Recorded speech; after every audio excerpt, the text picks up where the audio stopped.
Hello, and welcome back to the channel once again, guys. Today's episode is the one that we've had a load of requests for. It's the one you've been waiting for. It's the updated Underworld design. Now, since the latest update, it's changed completely. It's a lot harder, and you need to have a much better design. Now, this design is a fantastic setup, but for full disclosure, unfortunately, this is not our own design. We were given special permission by Sharky the Whale to be able to replicate this. We've tried several times, we just couldn't beat it. He's very active on the Sandship Discord, so I'll provide a link to that in the description below if you want to go and have a chat with him a little bit more about this. But without further ado, let's get straight into the Underworld Pit and start designing this strategy. So let's dive into our Underworld Pit. Here we are, and the very first thing we're going to do is set up a continuous wall structure all the way around the outside. So if we start in this top corner here, drag this all the way down. Now this design is very turret heavy and it features a 360-degree protection. Now as you can see here, we're placing a perimeter of turrets around the outside here, leaving one space in between the wall and the turrets. And you can see we're using level 3 turrets here. Obviously these offer the most damage and the most protection. So now we've got a perimeter of turrets in place. We're going to start placing our grabbers down. Now all these turrets are going to be fed by a central steel ammunition production process in the middle of the design. They're all going to get an equal share, which is going to ensure we're able to protect all areas of this design, no matter where the drifters come and attack.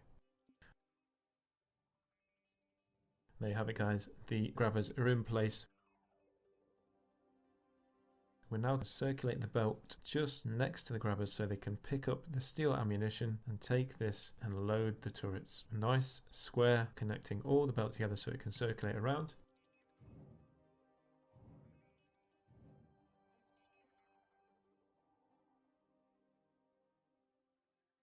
Next, we're going to add some more turrets to the corners. We're going to bring down the steel wall just so it's double stacked right in the corner. Then put down 3 additional turrets, and this will protect the corners from any drifters that try to come down that route.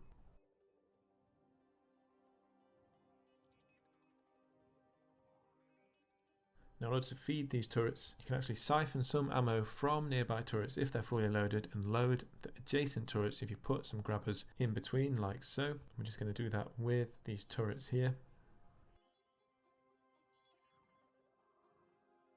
Now for the other 2 turrets in the corners, we're going to use a standard ammunition setup using fast grabbers on these, selecting the ammunition recipe for your mechanical assemblers. And again, doing exactly the same as we make our way around each of the corners of the design here. These are going to be the only turrets that aren't fed by steel ammunition. These are going to be the regular ammunition. All the other turrets will have that steel supply. As you'll notice, the design is completely symmetrical. It's important to have a symmetrical design with this update to provide equal protection against all areas. The drifters can spawn randomly in the Underworld, so if you're protecting all sides equally, you'll get a nice even production rate. Now with those turrets in place and loaded, we're just going to bring down the steel wall section to provide a double wall protection against the main body of these turrets, and that should help protect against any drifter attacks much longer than a single wall would. And for decorative purposes, we're just going to put an extra steel wall each of these spare spaces here. So that is the exterior of the design complete, guys. All we need to do now is craft the central steel ammo production. And just to speed up that process, we've just set up a simple steel blueprint, and we're just going to place these down in the following areas using 3 gaps between them.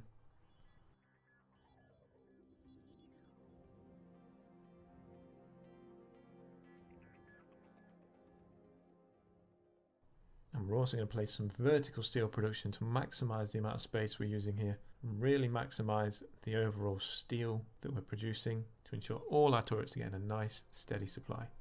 We're also going to add in another synthesizer just here and another mixer and heater to get a little bit more out of this top steel production here. So with all of those synthesizers in place, we can now start to add the grabbers and the mechanical assemblers. We're going to add fast grabbers in here. We're going to use fast grabbers for the majority of this to really maximize the amount of steel produced. Select the steel ammunition recipe in all of the mechanical assemblers here, and then feeding them out into the circulating belt. You can use standard grabbers here to keep the costs down. It won't affect the supply because of the rate that the steel ammo is produced.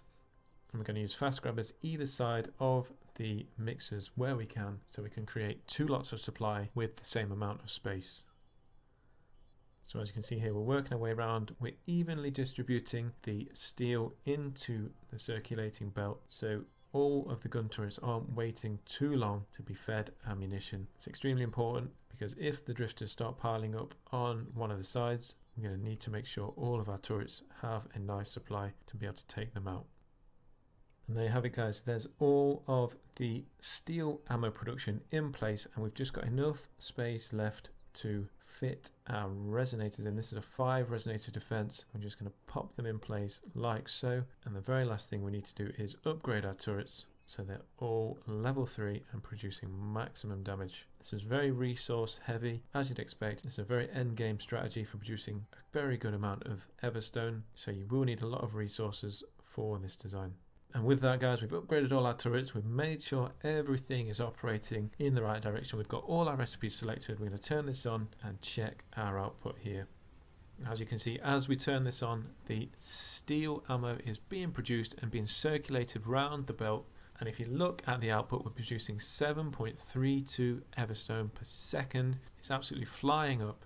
And it's providing us with a really healthy amount. It's a fantastic yield for this design. Now, one thing we will stress is the Underworld is slightly unstable at the moment, so if you don't report outputs as high as this, don't worry. We've produced the same design 2 or 3 times now, and we've got between 5 and 7 in terms of everstone produced. You might just need to play about with the positions of your resonators, try restarting the game, and you will find that you might be producing different amounts of everstone. Now, in terms of cost, as you can see, it's a big design. It's got a lot of heavy hitters. The turrets are level 3, so it's going to be a very costly design to make. If we look at our blueprint section here, 512k, so it isn't cheap. So if you are struggling with credits, I would recommend you go check out our designs for generating credits. But there are a lot of materials that go into creating this design. It's definitely one for the higher end players that are looking to maximize their everstone production. So that's it in a nutshell, guys.